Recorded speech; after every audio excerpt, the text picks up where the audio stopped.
ഇന്ന് ഞാൻ ഉണ്ടാക്കാൻ പോണത് എഗ്ഗ് മന്തിയാണ് കേട്ടോ. അപ്പോൾ ഇതെങ്ങനെ ഉണ്ടാക്കാൻ നോക്കാം.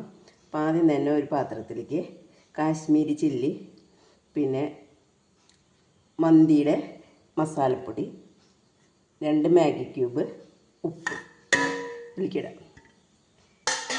ഇതിലേക്ക് ചെറുതാക്കി അരിഞ്ഞ ക്യാപ്സിക്കം, കുറച്ച് മല്ലിയില,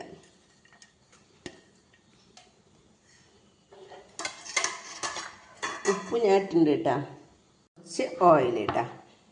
ഇതൊക്കെ കൂടി നന്നായി ഒന്ന് തിരുമ്പും, കൈ കൊണ്ട് നന്നായി തിരുമ്പുക കേട്ടോ.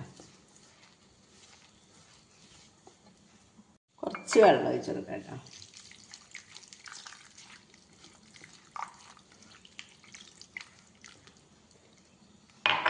ഇത് നമുക്ക് ഇനി അടുപ്പത്ത് വെച്ച് കൊടുക്കാം കേട്ടോ.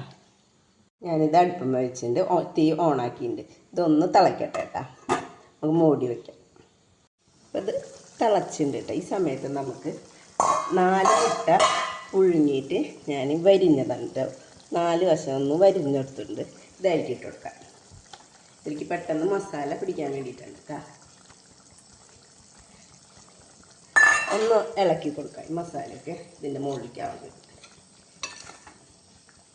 മക്കൾ സ്കൂളിൽ പോകുമ്പോഴൊക്കെ അവർക്ക് ലഞ്ച് ബോക്സിൽ വെച്ചെടുക്കാനൊക്കെ സുഖമാണ് കേട്ടത്.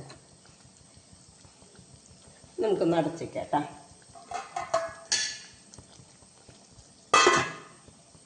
നമുക്ക് 5 മിനിറ്റ് ആയിട്ടുണ്ട്. ഇതിൻ്റെ മേലെ ബസ്മതി റൈസ് ഞാൻ വേവിച്ച് വെച്ചിട്ടുണ്ട്. അത് നമുക്ക് ഇതിൻ്റെ മീതെ ഇട്ട് കൊടുക്കാം കേട്ടോ. അപ്പോൾ ഞാൻ റൈസൊക്കെ നിരത്തി കൊടുത്തിട്ടുണ്ട്. ഇതിൻ്റെ മീതെ 4 പച്ചമുളക് നമുക്ക് കുത്തി വെച്ച് കൊടുക്കാം.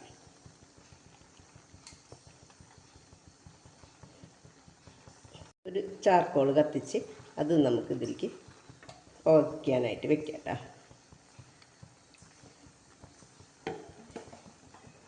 നമുക്കിത് അടച്ച് വയ്ക്കാം കേട്ടോ. 5-8 മിനിറ്റ് കഴിഞ്ഞ് നമുക്കിത് തുറക്കാം കേട്ടോ.